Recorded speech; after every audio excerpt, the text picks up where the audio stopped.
क्या तुमने कभी नोटिस किया है कि जब किसी इमोशंस को जितना तुम कंट्रोल करने की कोशिश करते हो उतना ही स्ट्रांग होने लगती है। यानी किसी फेयर को दबाओगे तो वो और बढ़ेगा, एंजाइटी से भागोगे तो वो तुम्हारे पीछे और पड़ेगी।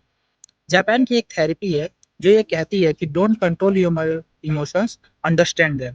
और इस थेरेपी को कहा जाता है मोरिटा थेरेपी। ये थेरेपी जापान की एक साइकेट्रिस्ट सोमा मोरिटा ने डेवलप करी थी। उनका मानना था कि फीलिंग्स कभी प्रॉब्लम नहीं होती। प्रॉब्लम तब होती है जब हम उनसे लगातार लड़ाई करते रहते हैं। वेस्टर्न फिलोसफर्स या साइकेट्रिस्ट ज़्यादातर यही मानते हैं कि आपको अपनी फीलिंग्स को चेंज करना चाहिए। बट उन वो साइकेट्रिस्ट सोमा मोरिटा एक सिंपल सा आइडिया देती हैं, accept the feeling and take action.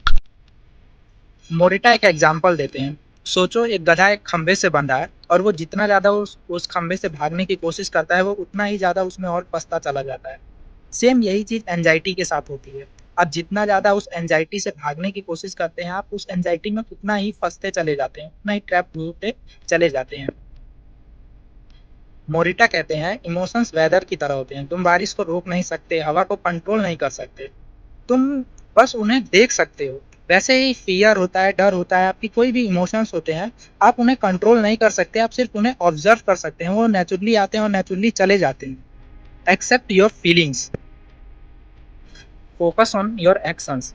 मोर्टा therapy का सबसे इंपॉर्टेंट लेसन में से एक है कि जो रिकवरी है वो आपकी फीलिंग्स से नहीं आती बल्कि एक्शन से आती है। हो सकता है आप किसी काम पर करने के लिए मोटिवेटेड फील ना करें, लेकिन अगर वो इंपॉर्टेंट है तो उसको करते रहिए, क्योंकि फीलिंग्स जो है वो एक्शंस लेने के बाद चेंज हो जाती हैं। मोरिटा हर दिन अपने आप से क्वेश्चन करते थे, राइट नाउ मुझे अभी क्या करना चाहिए, ना कल ना अगले महीने, सिर्फ अभी। क्योंकि लाइफ आपकी एक्शन से बनती है और वही एक्शंस आपकी लाइफ का पर्पस डिसाइड करते हैं। ओरिजिनल मोरिटा थेरेपी 4 फेजेस में होती है। फर्स्ट फेज में आपको no books, no phone, no distraction, सिर्फ आप और आपके थॉट्स।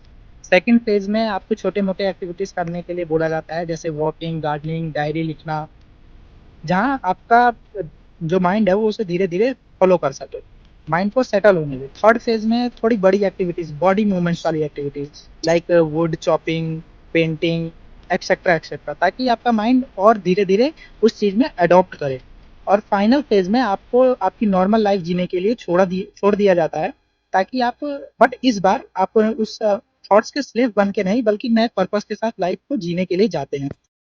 मोइटा थेरेपी एक बहुत सिंपल लेसन सिखाती है, you don't have to feel better before taking an action. क्योंकि कभी कभी आप एक्शंस लेने के बाद भी बेटर फील कर सकते हैं। इसीलिए अपने इमोशन से लड़ना बंद करो, उन्हें एक्सेप्ट करो और अपना नेक्स्ट स्टेप उठाओ। हो सकता है तुम्हारा नेक्स्ट स्टेप ही तुम्हारी लाइफ बदल दे।